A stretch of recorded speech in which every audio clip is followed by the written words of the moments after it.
Hi guys, it's me, Mikay Sganap, 22 years old, 4 years CKD patient. Tara, samahan nyo pala ako ngayong araw. Fairness na naman, kaya dialysis ko na naman. Alas 5:30 pa pala na ito ng umaga, nagantay na tayo dito ng masasakyan. At ilang minutong pag-aantay, nakasakay na pala tayo dito. Makalipas din pala ng higit isang oras, nakarating na pala tayo sa may city proper. As usual, dahil may pasok ay traffic. Siguro nasa 20 minutes ay nakarating na pala ako sa may city. Pagdating ko pala ay dumaan muna ako sa may Jollibee. Bibili muna ako ng pagkain ko. Magte-take out na lang ako. At tamang antay lang pala tayo dito sa take out. Naisipan ko na lang pala mag-take out. May pinapabili din kasi sa akin yung kasama ko. Sabay na lang kaming kumain. Doon ko na lang naisipan kumain. Pagkakuha ko na pala yung pagkain, ay dumiretso na pala ako sa ospital.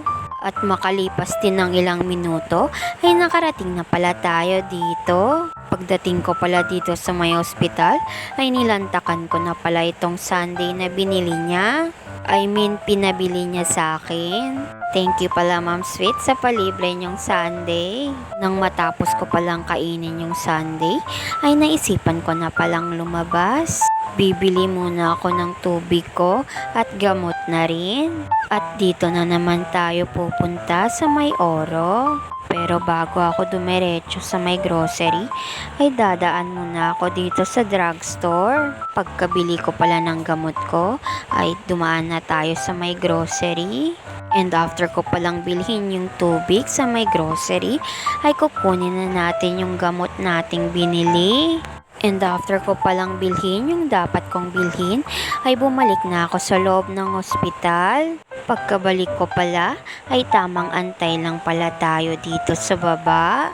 Hindi pa naman set natin, kaya mag-antay na lang tayo dito. At makalipas din pala ng higit isang oras, ay pinakyat na rin kami sa taas. At pag-akyat ko pala, ay umupo na pala ako sa may upuan ko at tamang antay lang sa nurse na tumusok sa akin. At makalipas din pala ng mga ilang minuto, ay nag-start na pala tayo dito.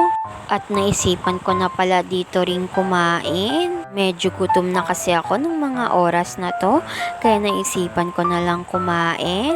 As usual, eto na naman yung ulam natin. Walang iba kundi pritong manok. By the way, salamat pala sa nurse na tumusok sa akin ngayong araw. Hindi siya masakit. Okay na okay yung pagtusok sa akin ngayong araw. And after ko palang kumain dito, ay tamang antay lang pala tayo na matapos yung dialysis natin. Medyo matagal-tagal pa yung oras. Kaya ang ginawa ko ay nagtutunganga lang ako hanggang sa matapos yung dialysis ko. At minsan nagse-cellphone na lang ako. Nanonood ng mga video sa TikTok. And nag-e-edit na rin ng video ko. And after pala yung 4 na oras na pagdadialysis, ay tapos na pala tayo.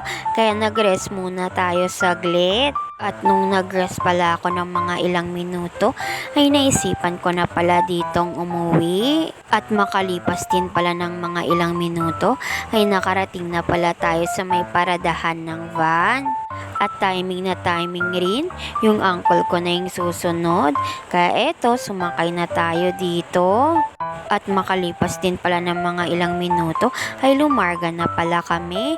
Kaya hanggang dito na lang. Bukas ulit. Salamat!